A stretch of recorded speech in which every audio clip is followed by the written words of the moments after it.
Hey, I'm Batista. My friends call me Bunny. It's a long story. I am in Japan, in a hotel, in a bathtub, watching crazy Japanese television. And this is episode 15! Now, I kind of wanted to talk about halfway through my trip.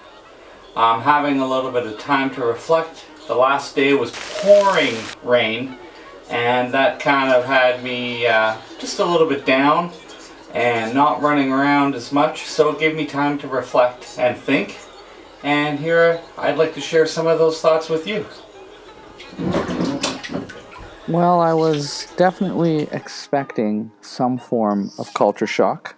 I was pleasantly surprised by the amount of English there, but mostly it was decorative. You know, it's really difficult to read kanji street signs and find your hotel, which, took a lot out of me. Once I was able to settle in, I think I was most amazed in terms of the culture and the civilization was how orderly, how clean, how spacious everything was.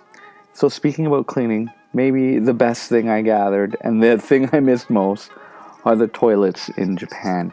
Now the toilets are something else. You open the door, you walk in the room, and in most cases, it's like the toilet knows you're there.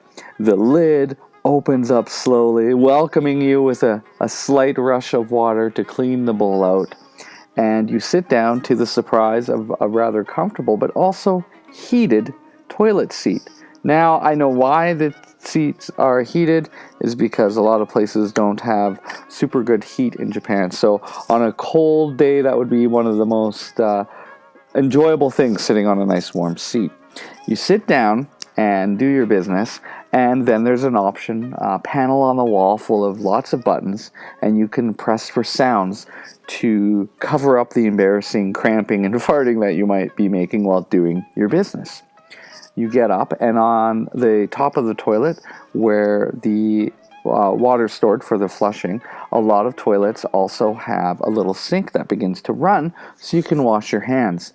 If you don't have that, then you're going to go out and wash your hands, but then you sit back down onto the warm toilet seat, and with lots of other buttons, and hopefully you press the right one, it goes into a different mode, like a bidet or some other cleaner. And I tell you, you don't really need toilet paper. This is definitely the way to go. And I know in my town that you can buy these Japanese-style toilets for about $2,500, and I would highly recommend it. If you're going to measure the height of civilization, you can look at their art and how society runs. Maybe the drinks they have and the soda machines, the quality of food, but really I think you can bring it down to the toilets. And taking pride in the pooper.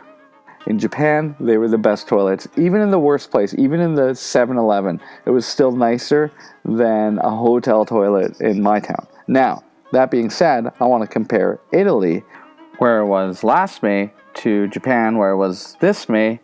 And I will say that comparably, they both have amazing coffee and amazing food. So in Japan, the worst places had the nicest toilets, and in Italy, the nicest places still had pretty shitty toilets.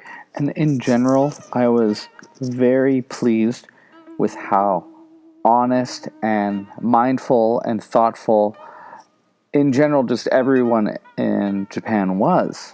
It is very important to the Japanese to be proper, to do the right thing, which may stem from some part from the Buddhist beliefs and background. People were helpful, and all of the service was unparalleled. They took so much pride in whatever it was that they were doing. I think this is important because having understanding other cultures helps us to know about ourselves, but also how maybe our own society can be improved. Only in Japan would I be able to be flicking through the channels while in a bath. I hope you enjoyed this episode, and you join me again for some more reflections here from the land of the rising sun. Until next time,